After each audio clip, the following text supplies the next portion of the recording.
Hi everyone, it's Brenda Quintana here, and I just wanted to share how I made my June thank you cards for my customers. And this is also a card that we made during our team stamping night. I wasn't the leader for our team stamping night, but one of our team members was, and she chose Susan Campfield's Double Arrowhead Fold Card. And here is my card that I came up with for the thank yous. And it is a little bit different than Susan Campfield's original card, but I have to acknowledge because that's where this design came from. Now, this isn't a card that she designed, but this is a card that I came up with during my team stamping night. And while I love this card, the one thing that I found with it is it was a little bulky because the arrowheads were made separately and glued onto the card. So then add onto a designer series paper layer, a couple of cardstock layers, and you've got like quite a thick card to be mailed. Now it could still be mailed, but also all those layers take a lot of work. So I wanted to find a simpler way to make this card because when I make thank you cards, I usually make about 50 of them. So I have to make sure that it's something that I can do, and it won't take me hours and hours to make. It still takes me hours and hours to get everything done, but if I had to do all of the pieces that I did on my sample card for team stamping, or the card that I made during team stamping, it would take me way too long. So this beautiful card is made using a piece of designer series paper. So this paper wraps around on both ends. So there's not, you'll see in a moment, there's not a lot of work that needs to be done because it is just a lot easier. I'm using the new Floral Charm paper. It's a new online exclusive that was released this month. I love this paper. It's a good fall floral paper, but it also works really well for summer. So for summer going into fall, we have some of those kind of orangey tones in here, but we also have pinks and purples.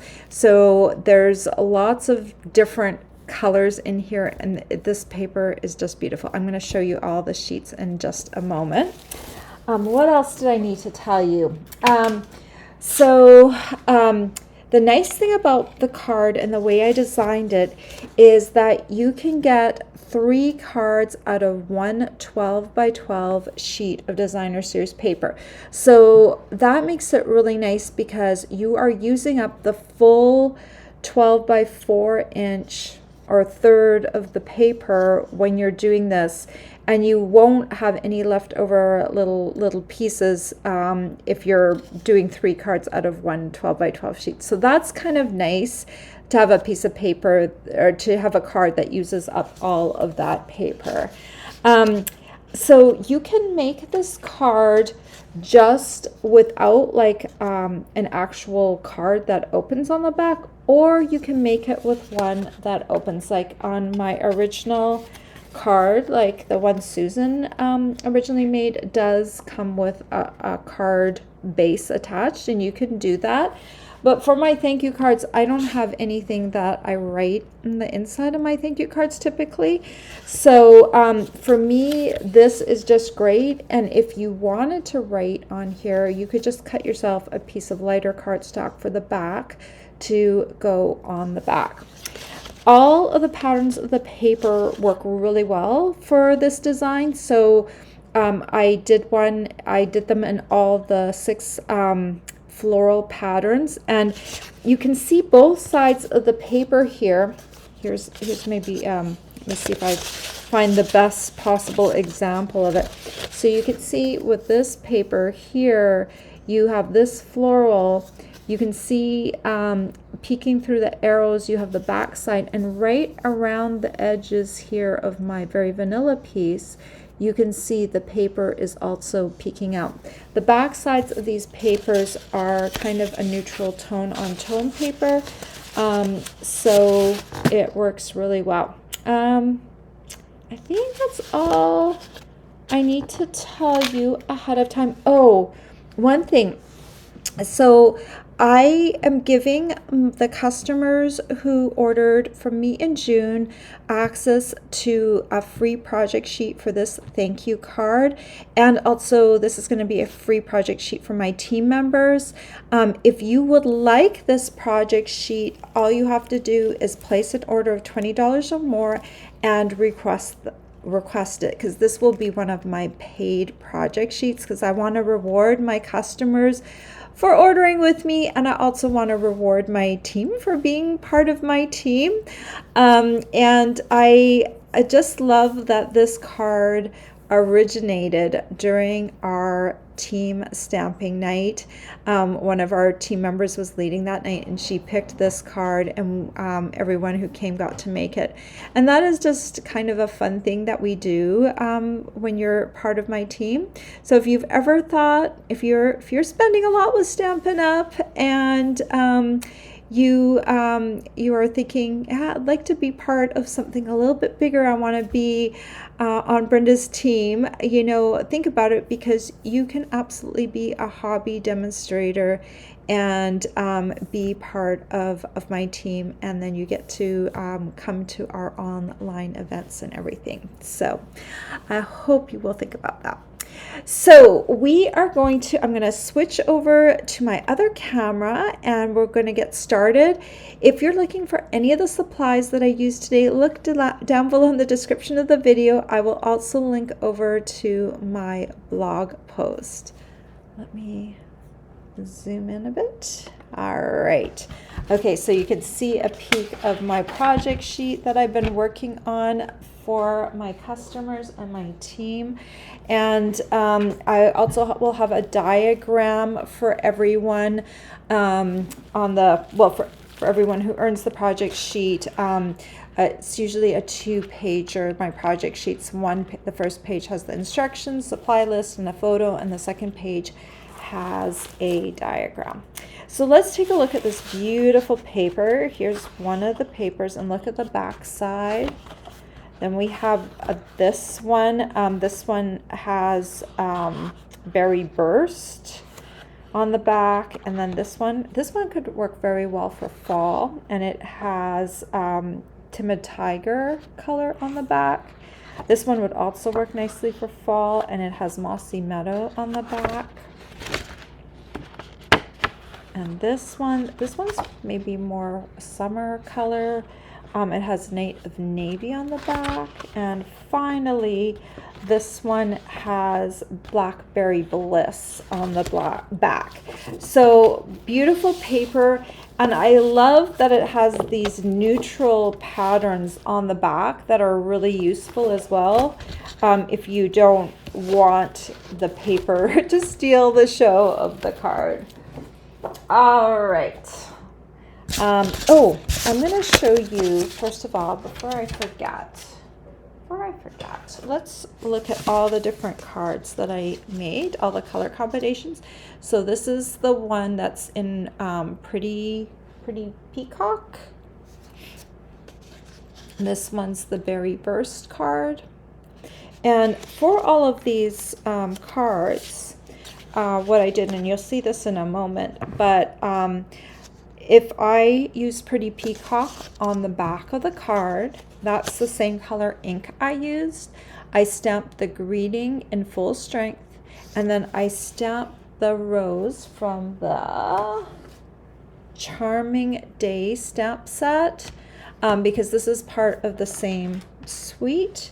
And I just stamped off this rose a few times. Usually it was like 2 or 3 times before I stamped onto the card. You have to see how dark your ink is, and test it out. Like, I just scrap a piece of paper, test it out, stamp it out a few times, and then stamp your floral, and then it will be matching, but it will be much, much lighter. So this one's Berry Burst. This one's the Blackberry Bliss one. This one was Night of Navy, Timid Tiger, and finally Mossy Meadow. And I think all of the cards are equally beautiful. And okay, So let's talk about this Charming Day stamp set. I only use the stamp set on this. It does come with a die set though. So if you want the die set, you can always purchase that with the stamp set. And remember, when you purchase it as a bundle, you can save 10% over buying them separately. Okay, let's get started. And to start off with, we're going to be doing the Berry Burst card. So the back piece, this one is just a 5.5 inch by 4 1/4 inch piece of Berry Burst. If you wanted to turn this into a full size card that opens, then you would cut 11 inches by 4 1/4 and then score in a half at the 5.5 inch mark. And the hinge would be in the middle. It would be kind of, it would be like this card here that opens like this, okay? But I am doing one that doesn't have an opening card. So this one is 5.5 by 4 1/4. And I matched it to whatever paper I was using. And this is the paper. So you want to make sure that it matches the back of the paper. Okay. So then the Designer Series paper piece is pretty simple. It's 12 inches by 4 inches. And we are going to do some scoring on this piece. And we're going to score on both long sides. We're going to score this end of the paper, and then we're going to turn it and score the other side of the paper, because I just find that easier to kind of score the same things over and over again. So we're going to start off by scoring at the 1/4 inch mark, the 1.5 inch mark. Oops, nope, sorry. Start over. 1/4 inch, 1 3/4 inch mark, the 2.5 inch mark, and the 3 1/4 inch mark. Sorry about that. I was looking at my little diagram that showed the spacing as 1.5, but it wasn't the actual mark. So this side we're going to score it the same at a 1/4 inch, at 1 3/4, 2.5, and 3 1/4. Okay.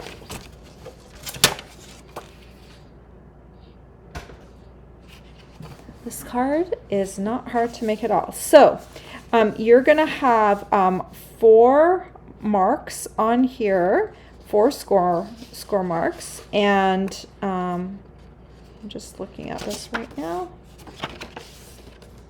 Okay, so we're going to fold along here, and I have lost my bone folder. Need to grab one from over here.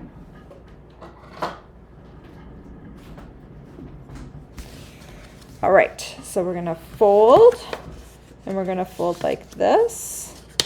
We're gonna fold like this, and then we're gonna fold like this. So let me show you what that looks like. So from the end, it's a mountain, mountain, valley, mountain fold. So I always kind of count 4 score lines in, and I fold this one first, and then I go back and fold it kind of like an accordion, and then I smooth that down, and then last I fold this one in like that. So again, I'm going to do the same thing here. I'm going to fold in the 4th score line in, and then I'm going to fold the next one back and then forward, and then I'm just going to burnish that fold right there, and then I'm going to fold this one over like that. Okay, so this is what it's going to look like. We're going to create those little arrowheads. So I'm going to pull that back out, And I'm going to take my glue and I'm going to try and put just a tiny little line near the edge of that tab right along there. And then I'm going to fold this down and I'm going to flatten it out and I'm going to press along that score line. It does help if you have your bone folder and you can press a little harder than you can with your fingers. Okay, I've just turned this card around, but I'm going to do the same thing for the other side. A little line of glue. Try not to use too much because that's a really, really small tab. And just give it a press and then press this down. So this is now 4 inches by 5.5. So it's going to fit right on here with 1/8 of an inch showing up at the top and 1/8 of an inch showing down at the bottom. So I'm just going to put glue all along the back side of this. And I'm just going to kind of eyeball it. I want it to be straight. So it needs to be about 1/8 of an inch down at the bottom. And then just give it a little press. So when Susan does her double arrow fold, she creates 2 separate pieces and then she glues them on to either end.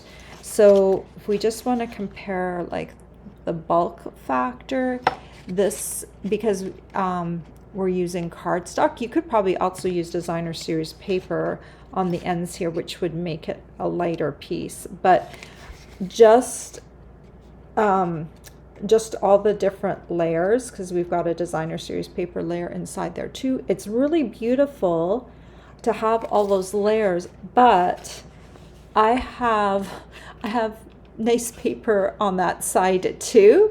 So I thought I could, I thought this was kind of like a simpler way to make it. I think both ways are really nice, but this is just like a simplified method and it's a lot faster too. So then we're going to take a little piece of paper and I need to consult my project sheet. That piece is 2 1/8 by 3 3/4. And we're going to take our thank you, and I have lost my Berry Burst ink pad. Okay. Oh, there it is. It's underneath everything. Okay. So let's grab Berry Burst, and the thanks we're going to stamp full strength. And the way I usually write my cards is I usually write the person's name up at the top, and I want to leave a little bit more space below. So that's why I usually stamp my greeting closer to the top. But the nice thing about customizing, you can do it whichever way that you want. If you want it centered, you can absolutely do that. Okay, so now I'm going to take this rose, I think it's a rose or another flower. I'm going to stamp it off twice, and then I'm going to stamp it onto my cardstock. So you can see there's just a teeny tiny bit of a shadow of that rose in the background, but it just gives it just a little bit, I don't know, it just adds to it without overwhelming the rest of the card, right? So then I'm just going to take this and glue it right down, and we'll put it right centered. And you can still see a little bit of the pattern of the back side of this card. You can see it behind this is very vanilla, and you can see it when you look down the double arrow folds. You can see the berry burst color coming through there. So it's nice that you can see both sides of the card. So that is all there is to my card. Now, there's some different things that you could do with this as well. If you wanted to get even fancier, you could do like a fancier label here if you wanted to. Because the paper is so nice on the back side here, you could have it like it could be an oval or an ornate label on the top and the bottom, so you could absolutely do that as well. But I just kept it really simple, and I love how these cards turned out because they are perfect for mailing. And if you have to make a lot of cards, these are the type of cards that you want to make, because they are simple wow cards, and they are fast and easy to make. But the designer series paper does a lot of the work. So thank you so much for joining me to watch this video. You'll find a lot of information down below in the description of my video. You'll find a supply list. You'll find a link back to my blog. You will find a link to get on my email list. Normally, I do give out free project sheets. This is a paid one though, but all the instructions that I gave you today, you can absolutely make this card yourself using those. If you were one of my June customers, the little flyer that you get in your thank you card will have a link for where you can get this project sheet. And for my team, I will be sending the project sheet in a special team email to you. So thank you all for joining me today. Let me know if you have any questions at all. If you've not already subscribed to my YouTube channel, hit that subscribe button, give me a like, leave me a comment. I appreciate all those. And normally, this is just a standalone video. Normally I do live videos, so you can catch me Tuesday and Friday mornings on my YouTube channel. Take care, everyone. Bye for now.